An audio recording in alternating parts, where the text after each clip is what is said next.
News out of New York has shaken a lot of people who grew up in front of a TV. Kianna Underwood, a former Nickelodeon child actress remembered by many 2000s kids, has died at just 33 after being hit in a suspected hit-and-run in Brooklyn. Police say officers were called to the Brownsville area where they found Underwood with critical injuries in the street. Medics arrived, but there was nothing they could do. She was pronounced dead at the scene. The driver involved did not stay, did not identify themselves, and left her there. As we're recording this, the NYPD is still investigating, and no one has been taken into custody. It's one of those moments where the internet's split personality becomes really obvious. In the same cycle where a lighthearted clip of a 21-year-old Elise Perry goes viral for doing a headstand inside a radio cabin, another name is trending because a young life has ended violently. That's the environment this news about Kianna is landing in. Half distraction, half gut punch. If you watched Nickelodeon during the mid-2000s, you may not have had her name on the tip of your tongue, but her face and her work are probably lodged somewhere in your memory. She wasn't the loudest star of that era, but she was part of that fabric of shows a lot of people grew up on. Kianna Underwood was born in New York City on November 28, 1992. She was a hometown kid in every sense. Born, raised, and now, tragically, gone in the same city. She got her start in the business incredibly early. At 7 years old, when most kids are still figuring out school and playtime, she was already stepping into auditions and rehearsals. That doesn't happen by accident. It usually means there was a strong drive in her and a family willing to support that path. That early passion for performing opened doors in multiple directions. Kianna wasn't locked into a single lane. She worked in theater, did television, and even stepped into voice acting. Those are three very different muscles to flex. Being able to handle all of them as a kid is impressive by any standard. Her most visible role for a lot of viewers came in 2005 when she joined the cast of Nickelodeon's sketch show All That. And if you know that show, you know how big a deal that was.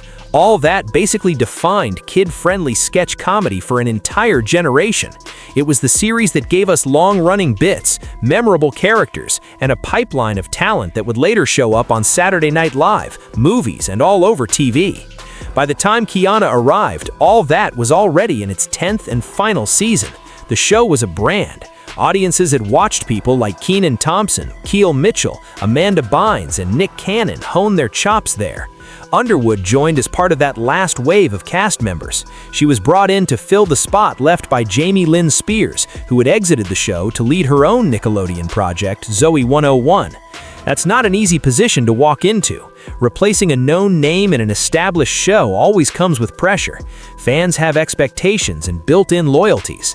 But Nickelodeon clearly saw something in Kianna's timing, presence, and energy that made them confident she could hold that space in the lineup. During that season, she stepped into the fast pace of sketch work. Quick costume changes, high-energy scenes, playing different characters, reacting to live audiences. That type of environment is like the playoffs of kids' TV. There's nowhere to hide, and you learn fast. For viewers on the other side of the screen, she became one more familiar face in a cast that was part of their weekly routine. But all that was just one part of what she did. Kianna's abilities took her beyond the sound stages in Los Angeles and onto theater stages around the country. She joined the national tour of the musical Hairspray as Little Inez. If you know that show, you know Little Inez isn't some background part. It's a role that needs someone who can sing, dance, and act with confidence in front of live audiences, night after night, city after city. Touring with a major musical is exhausting. There are constant travel days, rehearsals in new venues, different crowds. For a young performer, it's a grind and an education all at once. The fact that she earned that role and took it on says a lot about the kind of discipline and talent she brought into the room. On top of that, Underwood also moved into voice work for animation.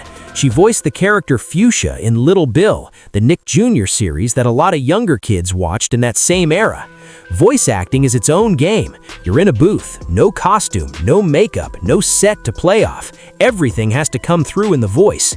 To be trusted with a recurring character at that age shows that casting directors saw she had range beyond just being cute on camera. So by the time Kianna was in her early teens, she had already built a resume that checked off 3 of the biggest boxes in entertainment: TV, stage, and voiceover. She was one of those kids you look at and think, if she wants to, she can keep doing this for a very long time. And then she basically stepped away. When all that finished its run in 2005, a lot of young actors from that world tried to ride that wave into more roles. Some successfully pivoted into teen dramas, feature films, or stayed close to Nickelodeon and other young adult networks. Kianna, on the other hand, didn't really follow that path. After the show ended, she went back to New York City and, for the most part, chose privacy. There were no regular red carpet appearances, no long press tours, no big moves to keep her name in circulation. She kept a low profile for almost 2 full decades. In an age where former child stars often end up back in front of cameras talking about what went wrong or right, Kianna didn't step into that lane. It's worth saying clearly, unlike some of her former colleagues from that Nickelodeon era, Kianna never came out publicly to talk about alleged misconduct or negative experiences on the set of All That. We've heard a lot in recent years from other ex-Nick stars about what they say happened behind the scenes. Kianna was not one of the people adding her voice to that public conversation. What she felt or experienced personally is simply something she chose not to share. Because she stayed so private, there's a fairly big blank area in the public record when it comes to her adult life. We don't have a long trail of interviews, podcasts, or reality shows to look back on. That's her right, of course, but it also means that when news like this breaks, people are piecing things together from a relatively small number of public moments. One of those more recent moments came in 2023 when a clip of her started circulating online. In that video, she spoke about her time as a child performer. It wasn't a massive, professionally packaged comeback. It seemed more like a candid reflection. The internet, as it always does, grabbed onto it. Fans who had grown up watching All That recognized her and shared the clip. For some, it was almost surreal to see a familiar face from childhood, now an adult, talking directly about what that experience was like. A lot of comments underneath that resurfaced video expressed concern. Some viewers thought they could hear tiredness or pain in her voice. Others simply said they hoped she was okay and living a peaceful life. The takeaway was that people still cared. Even after all those years out of the spotlight, she wasn't just a forgotten name in the credits. And then, not even that long after that renewed interest, came the news from Brooklyn. A former child actress so many remember from Nickelodeon had been hit by a car, left on the street, and by the time help arrived, it was too late. The reaction to her death has been raw. Fans have been posting old clips from All That's 10th season, pointing out sketches where she appeared and sharing how those episodes were part of their childhood routines. People who saw Hairspray on tour have chimed in, saying they remember her as Little Inez, full of energy and life on stage. Parents who watched Little Bill with their kids back in the day have realized they'd been hearing her voice without knowing the person behind it, and now are connecting that to the news of her passing. Former colleagues and people who worked in the same era have also been reacting, some publicly, others more quietly.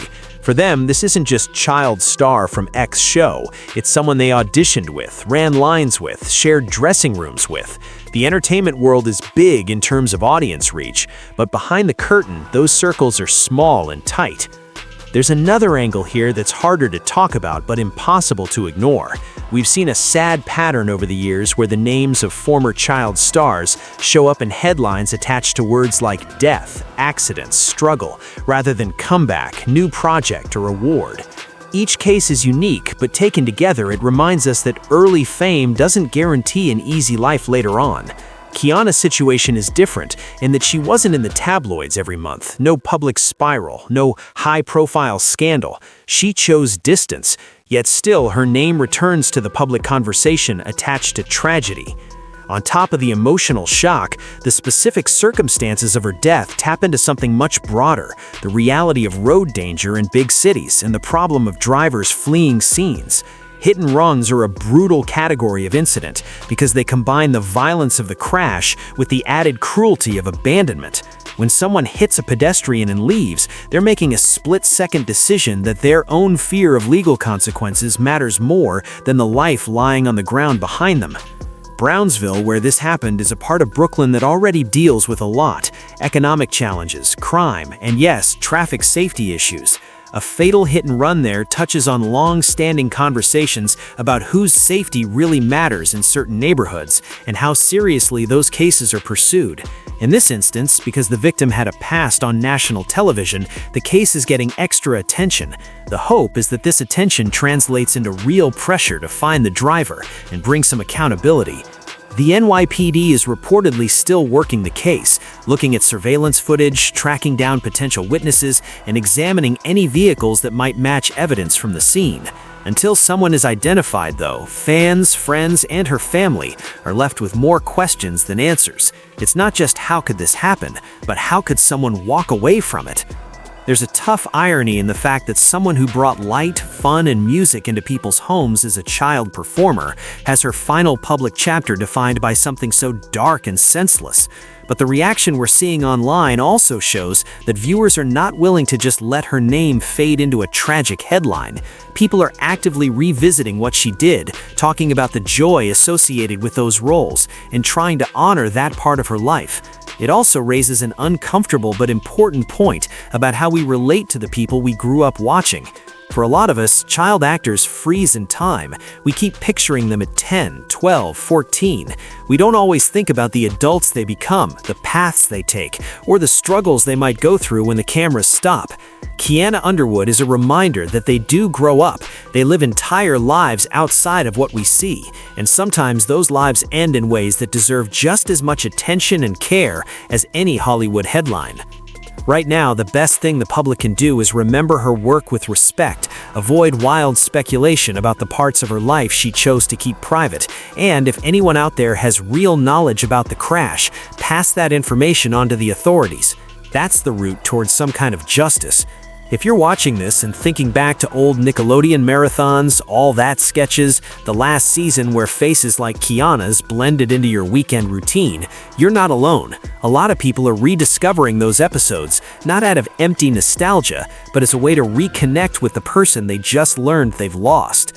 Let me know in the comments if you remember seeing her on All That, in Hairspray, or hearing her voice on Little Bill. Did this news bring back specific scenes or songs you hadn't thought about in years? And on the more serious side, what do you think needs to change when it comes to dealing with hit and runs and pedestrian safety in big cities? If you want ongoing coverage on this case and deeper dives into the past and present lives of the people who shaped so much of our childhood entertainment, make sure you're subscribed and have notifications on. As soon as there's movement in the investigation into Kianna Underwood's death or more confirmed information about her later life, we'll break it down here with respect and context.